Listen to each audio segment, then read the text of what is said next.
दोस्तों, पिछले साल जब ऑपरेशन सिंदूर हुआ तो उस दौरान दुनिया ने देखा कि भारत की ब्रह्मोस मिसाइल कितने काम की है और कितना सटीक निशाना लगाती है। अभी हाल ही में भारत के प्रधानमंत्री 3 देशों की यात्रा पर गए हैं, जिसमें सबसे पहले इंडोनेशिया, फिर उसके बाद उन्हें जाना है ऑस्ट्रेलिया, फिर उसके बाद न्यूजीलैंड। और इंडोनेशिया में भी कुछ ऐसी डील हो गई हैं जो कि बहुत बड़ी अचीवमेंट है भारत के लिए, जिसमें से सबसे बड़ी अचीवमेंट ये है कि अब इंडोनेशिया भारत से ब्रह्मोस मिसाइल की डील कर रहा है। और यह डील महत्वपूर्ण इसलिए है क्योंकि यह भारत की आत्मनिर्भरता को दिखाता है और यह दिखाता है कि भारत जिस हथियार को डेवलप कर रहा है उस पर दुनिया भी भरोसा कर रही है। चलिए सारी बातों को समझते हैं एक तरफ से। सबसे पहली बात की खबर क्या है, तो प्रधानमंत्री मोदी 3 देशों की यात्रा पे जो गए तो पहले इंडोनेशिया जकार्ता में गए और वहां पे राष्ट्रपति जो प्रबोवो सुबियांतो हैं उनसे मुलाकात हुई। और उसी मुलाकात के बाद इंडोनेशिया को ब्रह्मोस सुपरसोनिक क्रूज मिसाइल और आस्ट्रा एयर टू एयर मिसाइल देने का एक करार हुआ। तो इसमें जो सबसे ज्यादा चर्चा में रहा वो क्या था? ब्रह्मोस। इसके अलावा अन्य कई चीजें भी हुई, जैसे कि यूपीआई को लेकर के भी एक समझौता हो चुका है। दुनिया भर के 10 देशों में यूपीआई आज की डेट में मौजूद है, अब 11वां देश ये हो जाएगा। चलिए वो भी समझेंगे, लेकिन अभी फिलहाल के लिए ब्रह्मोस को समझते हैं कि ब्रह्मोस तीसरा विदेशी ग्राहक है। फिलीपींस और वियतनाम इसके पहले ही ब्रह्मोस के ग्राहक बन चुके हैं। और इसके अलावा क्रिटिकल मिनरल, फूड सिक्योरिटी, दवाइयां, मैरीटाइम सिक्योरिटी सहित करीब कई ऐसे समझौते हैं जो इस हालिया प्रधानमंत्री की विजिट में हुए। अब यहां पे आती ही बात की सबसे बड़ा फैक्टर क्या रहा यह जो बाय करने में, तो यह था ऑपरेशन सिंदूर का कि वह कॉम्बैट में उसने अपने आप को प्रूव किया। फिर उसके बाद सबांग पोर्ट सहयोग को लेकर के बात रही कि स्टेट ऑफ मलक्का पर नजर रखने वाला पोर्ट ग्रेट निकोबार से सिर्फ 100 मील दूर है, जो कि इंडोनेशिया में है। अब देखिए क्या है कि इंडोनेशिया और मलेशिया के बीच में है स्ट्रेट ऑफ मलक्का, वहां से रास्ता जाता है साउथ चाइना सी के लिए, यानी कि चाइना के लिए। अब क्या है कि दुनिया भर से जितनी भी ऊर्जा की जरूरतें अपनी पूरी कर रहा है चीन, उसके लिए वो रास्ता बड़ा महत्वपूर्ण है। और स्टेट ऑफ मलक्का इंडोनेशिया और मलेशिया के जो बीच में है, वहीं पास में अंडमान निकोबार भी है। और उसी अंडमान निकोबार से सिर्फ थोड़ी कुछ किलोमीटर की दूरी में एक पोर्ट है सबांग, जो कि इंडोनेशिया का है। तो इस पर हम बात करें तो ये बड़ा ही महत्वपूर्ण हो जाता है ये रास्ता, जहां पर जितनी मजबूती से इंडोनेशिया अपने आप को खड़ा रखेगा उतना ही उसको डर चीन से कम लगेगा। अब उसके बाद बात आती है साउथ चाइना सी की रणनीति की। फिलीपींस, वियतनाम, इंडोनेशिया तीनों का चीन से विवाद है समुद्री सीमा क्षेत्र को लेकर के, और ये तीनों ही भारत के खरीदार हैं। अब अगली बात आती है डिफेंस एक्सपोर्ट की। भारत का 2030 तक का लक्ष्य है 50,000 करोड़ रुपए का। तो ये लक्ष्य ऐसे ही प्राप्ति तो होगी डील के साथ ही। अब अगली बात आती है ब्रह्मोस एक्सपोर्ट की टाइमलाइन। एक तरफ देश, एक तरफ स्थिति और एक तरफ डील मूल्य।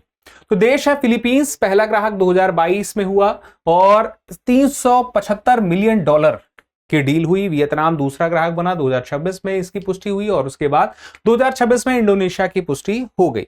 ठीक है, अभी कई ऐसे देश हैं जो कतार में हैं, जैसे कि यूएई, मलेशिया, थाईलैंड, सऊदी अरब, कतर, ओमान, मिस्र, ब्राजील, चिली और अर्जेंटीना। और इसके साथ ही इंडोनेशिया का जो वेरिएंट मिल रहा है वो मुख्यतः 290 किलोमीटर रेंज वाला स्टैंडर्ड एक्सपोर्ट वेरिएंट है। मतलब एक समय तक ये सीमा, एक लिमिट लगी हुई थी कि 300 किलोमीटर से ज्यादा की रेंज का नहीं हो सकता।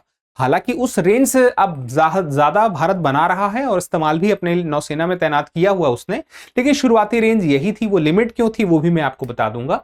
तो ब्रह्मोस मिसाइल की जो बेसिक फैक्ट्स हैं, तो पहली बात ये कि ये बना कैसे। तो ये अकेला इस पे हम कहें कि यह भारत ने डेवलप नहीं किया, बल्कि भारत और रूस ने मिलकर किया है। तो भारत की ब्रह्मपुत्र नदी है, रूस की मोस्कवा नदी है, उसी से मिलकर नाम बना ब्रह्म और मोस्क, तो ब्रह्मोस। तो ये जो है डीआरडीओ के पास इसका हक है 50.5% का और रूस के पास है 49.5% का। 1998 में ये संयुक्त उद्यम को लेकर के बात शुरू हुई और उसके बाद ये जो आधारित है P800 जो ओनिक्स मिसाइल है उस पर आधारित है। और फायर एंड फॉरगेट लॉन्च के बाद मार्गदर्शन की जरूरत नहीं है। यानी कि एक ऐसी मिसाइल, देखिए 1990 के दशक में जब खाड़ी युद्ध चल रहा था तो भारत को अपनी जरूरत महसूस हुई कि उसके पास अपना क्रूज मिसाइल होना चाहिए और रूस के साथ ये डील कर रहा है। अब ये क्रूज मिसाइल का नाम आया तो ये भी पता होना चाहिए क्रूज मिसाइल क्या है। देखिए 2 मिसाइलें होती हैं, बैलिस्टिक होती है, क्रूज होती है। बैलिस्टिक मिसाइल कैसी होती है कि इस प्रकार से ऐसे यात्रा करती है, यहां से छोड़ी गई और काफी ऊंचाई तक जाएगी और एक ऊंचाई तक जाने के बाद कोई इंजन काम नहीं करेगा, वो ग्रेविटी के फोर्स की वजह से नीचे अपने लक्ष्य तक आएगी। लेकिन क्रूज मिसाइल क्या होता है, उसमें थ्रस्ट को इस तरह से दिया जाता है कि वो अपनी खास लक्ष्य तक पहुंचने के लिए जमीन की ज्यादा ऊंचाई पर नहीं जाती है, कुछ मीटर की ऊंचाई पर ही रहती है और नेविगेशन सिस्टम लगा रहता है और वो नेविगेशन सिस्टम के आधार पे वो अपने ठिकाने पे पहुंच जाती है जहां उसे पहुंचना है। तो इसको कहा गया फायर एंड फॉरगेट। फिर उसके बाद भारत की ब्रह्मपुत्र और रूस की मोस्कवा के बाद एक बात आती है कि ये लॉन्च कैसे किया जा सकता है। स्थल से भी किया जा सकता है, वायु से भी किया जा सकता है, समुद्र से। हमारे नौसेना जहाज में भी है और इसके अलावा हेलीकॉप्टर में भी मिल जाएंगे, जो लड़ाकू विमान है उसमें भी मिल जाएगा, और उसके अलावा जो थल क्षेत्र है वहां से भी इसे लॉन्च किया जा सकता है। तो नेविगेशन प्रणाली इसमें लगी हुई है, इसी वजह से ये काफी सटीक असर करता है और इसके साथ ही रडार सिस्टम भी इसमें काम करता है। जैसे कि एक खास लक्ष्य तक पहुंचने के जब बहुत करीब पहुंच चुका होगा तो हो सकता है उस खास क्षेत्र में जीपीएस का जैमर लगा हो, यानी कि उसे ट्रैक करना मुश्किल हो अपने लक्ष्य को, तो वहां पे वो रडार एक्टिव हो जाता है और रडार जो है अपने टारगेट को कैच करके रखता है कि हाँ यहाँ पे मुझे अपना अटैक करना है। तो क्रूज मिसाइल का मतलब आप क्या है, एक मतलब समझ चुके हैं कि बैलिस्टिक मिसाइल की तरह नहीं है। बैलिस्टिक मिसाइल तो गुरुत्वाकर्षण का सहारा लेती है, लेकिन यह अलग किस्म से है। अब इसमें गति भी है, जैसे गति अगर कम है, ध्वनि की गति से कम है गति, और 0.8 मैक अगर है तो सबसोनिक, यानी कि अगर 1 मैक है यानी कि ध्वनि की गति, और ध्वनि गति से कम है तो सबसोनिक हो गया। सुपरसोनिक क्या हो गया, ध्वनि की गति से ज्यादा, जैसे कि 2 या 3 मैक की गति हो गई। तो ब्रह्मोस की गति क्या है, 2.9, जो आइडियल जो गति बनाई जाती है। अब एक है हाइपरसोनिक। हाइपरसोनिक क्या है, 5 मैक से, यानी कि ध्वनि की गति से 5 गुना ज्यादा। तो ऐसे में ये गति है तो इसको कहा जाता है सुपरसोनिक। याद रखिएगा, सबसोनिक, सुपरसोनिक, और सॉरी ये हाइपरसोनिक है, 5 मैक से ज्यादा। अब उसके बाद अगली बात आती है MTCR। ये अपने आप में क्या है, मिसाइल टेक्नोलॉजी कंट्रोल रिजीम है। 1987 बना था, एक स्वैच्छिक समझौता था, कोई प्रतिबंध मतलब एक जोर जबरदस्ती वाली संधि नहीं थी। फिलहाल में इसके सदस्य 35 हैं। अब इसमें यह था कि 500 किलोग्राम से ज्यादा का अगर कोई पेलोड लेके जा रहा है, यानी कि हथियार लेके जा रहा है, जैसे कि कोई भी जो उससे हमला करने के लिए इस्तेमाल होगा, और 300 किलोमीटर से ज्यादा दूर ले जाने वाली मिसाइल है, तो ड्रोन तकनीक के प्रसार को रोकना है, यानी कि 300 किलोमीटर से ज्यादा का नहीं रखना है। यह कानूनी रूप से बाध्यकारी संधि नहीं है, उल्लंघन पर कोई सजा नहीं है। भारत इसका सदस्य 2016 में बन गया था और उसके बाद आगे समय के साथ ही इसमें भारत को छूट मिली और उसने अपनी रेंज बढ़ाई हुई है। अब बात आती है ब्रह्मोस की रेंज कितनी है, तो देखिए समय के साथ जैसे मैंने बताया शुरू में 290 थी और उसके बाद अब ये बढ़ती जा रही है। जैसे कि जो इंडियन नेवी के पास है उसकी रेंज 400, 500 के आसपास है, सुखोई में भी 450 के आसपास है, और आगे आने वाले समय में इसकी रेंज और बढ़ाने की बात चल रही है। अब बात आती है अन्य कई घोषणाएं इसी दौरे में जो इंडोनेशिया जाने पे हुई। तो एक यूपीआई को लेकर के दुनिया भर के कई देशों में यूपीआई यानी कि यूनिफाइड इंटरफेस पेमेंट सिस्टम जो है, ये पेमेंट इंटरफेस सिस्टम जो है, अब ये क्या चल रहा है, ये चल रहा है सिर्फ भारत में नहीं, लगभग कई देशों में, Bhutan, Nepal, Mauritius, France, Sri Lanka, Qatar, Singapore, Cambodia, UAE और ग्रीस, इन जगहों पे है। जो लेटेस्ट है सबसे वो ग्रीस है, ठीक है। और कई देश हैं जो इस पे अभी आगे बढ़ रहे हैं, आगे बढ़ना चाहते हैं।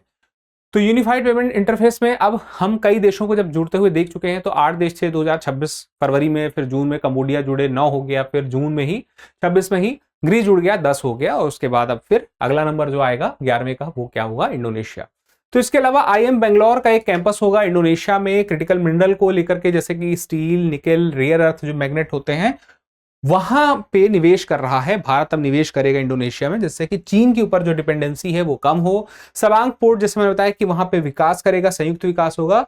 और इसके अलावा एक खास सम्मान, बिंटेंग आदिपूर्ण सम्मान, ये जो मिला है भारत के प्रधानमंत्री को मिला है वहां की तरफ से, इंडोनेशिया का सर्वोच्च नागरिक सम्मान है। और इस तरह से देखें तो पहले भी कई सम्मान मिल चुके हैं। अगर आपको याद हो पिछला सम्मान किस देश ने दिया था और अब तक टोटल कितने सम्मान हो चुके हैं, तो मुझे कमेंट करके जरूर जवाब दीजिएगा।